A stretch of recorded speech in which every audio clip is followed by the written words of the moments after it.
je veux vous parler du projet de stade de basket à plus de 72 millions d'euros et des fausses informations véhiculées par des élus qui tentent de vous faire croire que cette gabegie financière vous sera profitable.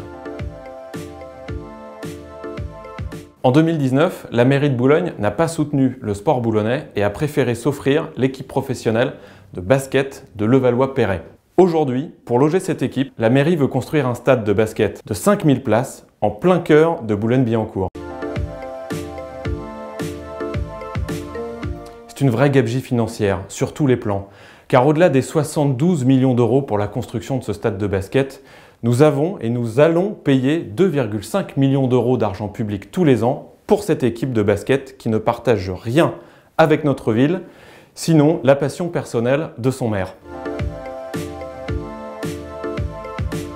Les élus de la majorité veulent nous faire croire qu'il s'agit d'un investissement pour l'éducation.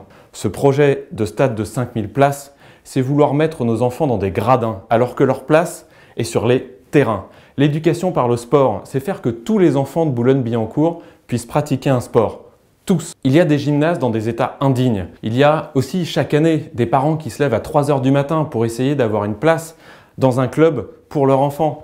Vous avez même des sections de la CBB qui ne viennent pas au forum des activités en septembre parce qu'elles n'ont déjà plus de place à proposer. Donc avant de créer un stade de basket à 72 millions d'euros, la mairie de Boulogne-Billancourt devrait investir pour le sport et pour le sport des Boulonnais. Absolument pas.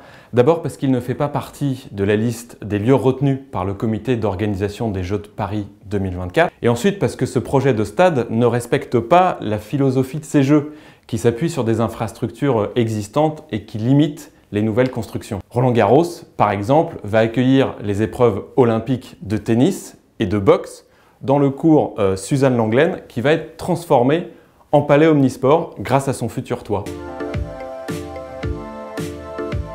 Ma première proposition, c'est évidemment vendre cette équipe.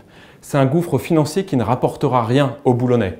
Même si nous la vendons 1 euro symbolique, nous ferons une belle affaire parce que payer 2,5 millions d'euros par an pour cette équipe, c'est de la folie pure. Ma deuxième proposition, c'est définir une politique du sport à Boulogne-Billancourt en investissant dans tous les types de sports. Le sport plaisir, par exemple, en offrant davantage de services aux Boulonnais, comme une seconde piscine ou un skatepark. C'était des promesses électorales qui ne sont toujours pas tenues. Évidemment, nous devons soutenir le développement des clubs boulonnais. C'est le sport amateur, notamment en les accompagnant dans la recherche de sponsors. Pour le sport professionnel, nous pouvons très bien imaginer un partenariat avec Paris pour utiliser le stade Pierre de Coubertin ou avec Roland-Garros pour utiliser le cours Suzanne Lenglen qui va être transformé en palais omnisport à l'occasion des Jeux de Paris 2024.